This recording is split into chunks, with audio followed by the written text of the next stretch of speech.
Assalamualaikum warahmatullahi wabarakatuh. Perkenalkan, nama saya Lukmanul Hakim. Nama panggil Lukman, alamat saya Baban Barat. Saya mahasiswa dari Universitas PGRI Argopuro Jember, Fakultas Keguruan dan Ilmu Pendidikan.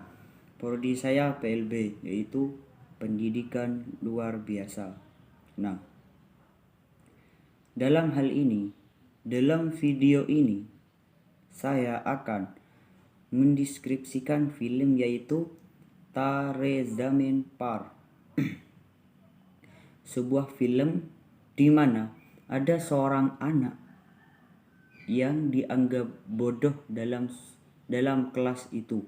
Suatu anak yang dianggap tidak bisa memahami apapun, padahal dia memiliki suatu kelebihan yang tidak dimiliki oleh anak biasa atau anak normal seperti biasanya. Nah, film Tare Zameen ini disutradarai oleh Aamir Khan, yaitu seorang yang menjadi seorang guru pendidik dari film ini. Nah, film Tare Zameen adalah sebuah film yang menceritakan tentang anak yang kemungkinan, menurut saya, anak ini masih sekolah dasar atau duduk di bangku sekolah dasar. Kemungkinan dia masih kelas 3. Anak ini bernama Ihsan. Ihsan adalah seorang anak yang tidak bisa mengikuti kegiatan di sekolahnya dengan baik. Nah, Ihsan adalah seorang anak yang tidak bisa mengikuti pelajaran di dalam kelasnya. Entah itu pelajaran ilustrasinya gini, entah itu pelajaran matematika, pelajaran bahasa, ataupun pelajaran-pelajaran lainnya. Nah, Ihsan dicap sebagai anak yang bodoh di kelasnya. Dicap dengan anak nakal karena dia sering dihukum atau dikeluarkan dari kelas. Nah, dia tidak bisa memahami apa yang diinformasikan oleh gurunya, apa yang diberi oleh gurunya. Tak hanya itu, Ihsan juga memiliki kesulitan dalam membaca maupun menulis. Nah, ia berkesulitan mengenai huruf. Misalnya, ia semisal membedakan di mana huruf P ataupun huruf B. Nah, tak hanya itu, Ihsan juga memiliki kesulitan yang tidak dialami anak seperti normal biasa. Nah, dari kesulitan Ihsan ini, Ihsan dianggap dengan anak yang bodoh atau anak nakal. Dia juga sulit membedakan suku kata yang bunyinya hampir sama. Semisal top dan pot. Bukan hanya itu, dia juga sering menulis huruf secara terbalik. Nah, dari sini Ihsan memanglah anggaplah anak yang berkesulitan belajar. Bukan dia bodoh, bukan. Dia hanya butuh support atau bimbingan yang benar dan tepat dari seorang guru. Nah, jadi untuk mengatasi seorang anak yang masih belajarnya itu tidak nangkap di pikirannya, nah seorang guru harus kreatif lah, anggaplah kreatif. Harus memahami bagaimana karakteristik anak tersebut. Nah, karena kekurangan Ihsan tersebut,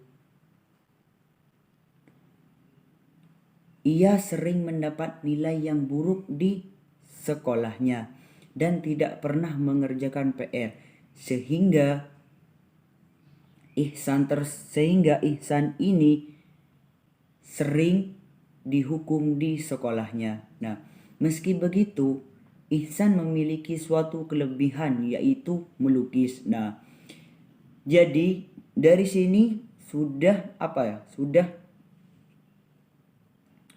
kelihatan bahwa anak ini memang sulit atau memang lamban dalam memahami suatu tulisan ataupun menghitung atau menulis. Nah, tapi seorang anak ini atau Ihsan ini memiliki suatu kelebihan, yaitu dia pandai melukis. Nah, berbanding terbalik dengan kakak Ihsan, yang kakaknya ini yang bernama Yohan, yang selalu dibanding-bandingkan oleh bapaknya. Bapaknya Ihsan adalah seorang mungkinlah pengusaha. Dia keras. Dia pinginnya Ihsan seperti kakaknya yang sering ranking, yang anaknya cerdas. Pokoknya seperti anak cerdas berbakat gitu dah kakaknya. Nah, Yohan adalah seorang anak yang pintar dan cerdas. Ibu Ihsan seringkali mengajarinya pelajaran yang sudah dipelajari di sekolah. Namun Ihsan akan selalu melupakan. Nah, seorang ibu ini sudah mengajari Ihsan. Setelah pulang sekolah, Ihsan diajari oleh ibunya. Namun Ihsan tidak bisa memahami. Artinya Ihsan lupa apa yang diajari di sekolah ataupun apa yang diulang oleh ibunya sendiri. Sehingga lama kelamaan ibunya pun lelah. Seorang ibu pun juga merasa lelah. Seorang ibu Ihsan pun merasa lelah karena Ihsan yang sering diajari kembali dari sekolah, Ihsan pun tidak bisa memahami apa yang diberi, apa yang diajarkan oleh ibu, apa yang diajari ulang oleh ibu. Namun ayah Ihsan adalah orang yang keras. Ia pun sering membandingkan dengan kakaknya. Pada puncaknya, menurutku naaslah seorang Ihsan ini. Dia dimasukkan ke dalam asrama karena ketahuan bolos sekolah dan berjalan-jalan sendirian keliling kota. Nah, Ihsan ketahuan bolos oleh ayahnya. Dia berkeliling-keliling kota, entah itu mencari referensi, entah itu mencari apa. Saya masih kurang memahami film tersebut. Ia bahkan lebih sering menerima hukuman dari gurunya karena tidak bisa mengikuti aturan yang ada. Nah, setelah dimasukkan ke asrama, Ihsan pun bukan hanya sering, bahkan tidak pernah luput dari hukuman yang ada di asrama karena Ihsan ini tidak bisa mentaati peraturan yang ada di asrama. Ia bahkan lebih sering dihukum oleh gurunya di asrama dibandingkan di sekolah yang ada di dekat rumahnya tersebut atau sekolah yang ada di luar sebelum dimasukkan ke asrama. Ihsan sebenarnya sudah berusaha, namun mungkin ia berusaha semakin ia berusaha, semakin bingung. Karena ia merasa semua huruf yang dia pelajari itu terasa menari-nari di otaknya. Nah, jadi ia itu bingung, entah ini huruf apa, entah ini pelajaran apa, entah ini apa. Ia merasa bahwa di otaknya itu selalu, kalau dari film yang saya baca, itu seperti animasi planet yang berputar-putar.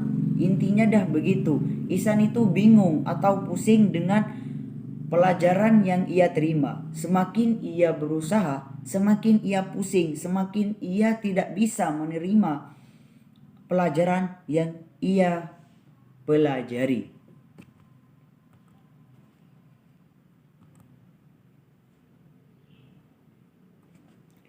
Kemudian datang seorang guru kesenian pengganti. Seorang guru ini menjadi pengganti dari guru-guru tersebut.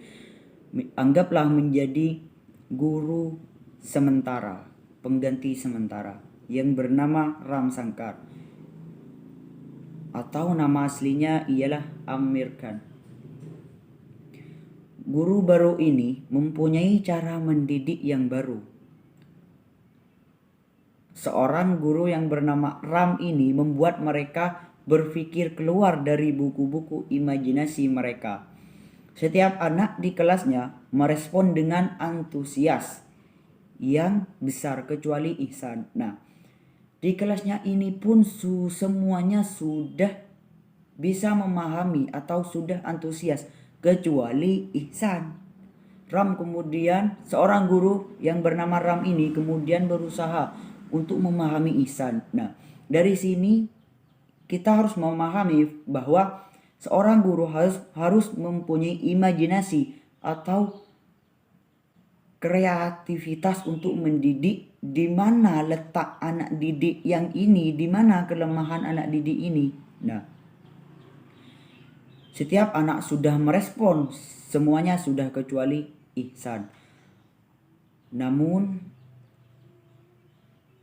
seorang guru yang bernama Ram ini berusaha untuk memahami Ihsan dan masalah-masalahnya. Ram kemudian menyadari bahwa Ihsan menderita penyakit penyakit disleksia. Kemungkinan disleksia, sebuah kesulitan membaca dan menulis, dan juga perhitungan pun juga sulit bagi anak ini. Nah, dari sini Ihsan pun diasah oleh Ram atau dicari di mana letak kekurangan anak ini. Nah, padahal sebenarnya orang yang mengalami disleksia memiliki kemampuan intelijensi yang tinggi. Nah, orang yang mempunyai anggaplah kekurangan untuk memahami sebuah huruf, untuk memahami menghitung, untuk memahami itu dia menderita penyakit disleksia. Namun penderita disleksia ini biasanya mempunyai intelijensi yang tinggi, yang tidak sama dengan anak normal yang biasa-biasa, yang biasanya jika tak diasah dengan kesabaran dan keterampilan dalam mendidik, maka sang anak terus terjerat dalam ketidaktahuan dalam membaca dan menulis. Namun sang guru ini dengan imajinasi dan karakteristik yang bisa memahami Ihsan, ia pun mencontohkan tokoh-tokoh yang mendunia, yang mengalami penyakit yang sama seperti Ihsan, yang mengalami disleksia, sehingga melejitkan semangat Ihsan dalam belajar dengan waktu, kesabaran, dan perawatan. Jadi seorang guru ini masih menunggu dengan sabar dan perawatan yang sangat-sangat untuk Ihsan. Ram berhasil dalam mendorong tingkat kepercayaan Ihsan. Dia membuat Ihsan dalam mengatasi masalah pelajaran dan kembali menemukan kepercayaan yang hilang. Nah, jadi Ihsan ini setelah dimarahi guru, setelah sering dihukum guru, setelah ayahnya berpikir bahwa Ihsan ini adalah anak yang anggaplah bodoh. Nah, Ihsan ini kemungkinan hilanglah kepercayaan diri. Namun datang seorang guru yang imajinasi yang tinggi yang bernama Ram. Ihsan pun kepercayaan ihsan pun kembali. Ia mampu mengajak anak didiknya, ia memahami menyeberangi lautan ilmu dengan proses yang menyenangkan. Ram juga menyadarkan orang tua Ihsan bahwa anaknya mengalami disleksia. Setelah menemui orang tua Ihsan, seorang guru yang bernama Ram kemudian memohon kepada kepala sekolah atau kepala asrama agar Ihsan diberikan kemudahan dan tidak dikeluarkan, di mana ia nantinya akan membantu Ihsan agar dapat membaca dan juga menulis. Kemudian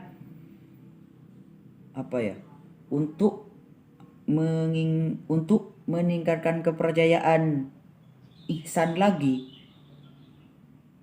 dan memperlihatkan keterampilan atau kelebihan Ihsan dalam melukis, seorang guru yang bernama Ram mengadakan lomba melukis bagi anak-anak di asrama, guru-guru dan murid di asrama tersebut. Nah, Ihsan keluar sebagai pemenang. Jadi dari lomba yang diadakan seorang guru yang bernama Ram, Ihsan pun menjadi pemenang.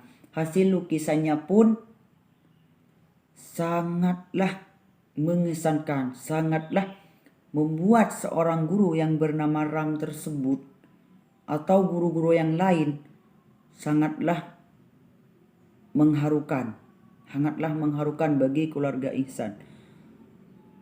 Jadi dan lukisan Ihsan pun dipakai sebagai sampul buku tahunan tersebut. Selain itu, di akhir sekolah, nilai Ihsan tidak lagi di bawah rata-rata. Ia sudah mampu bersaing dengan teman-temannya. Nah, jadi dari sini kita dapat memahami bahwa seorang guru harus memahami betul bagaimana karakteristik anak didik yang dididiknya. Nah, cukup sekian dari saya. Apabila ada kesalahan dari ucap kata saya minta maaf yang sebesar-besarnya. Wabillahi taufik wal inayah. Assalamualaikum warahmatullahi wabarakatuh.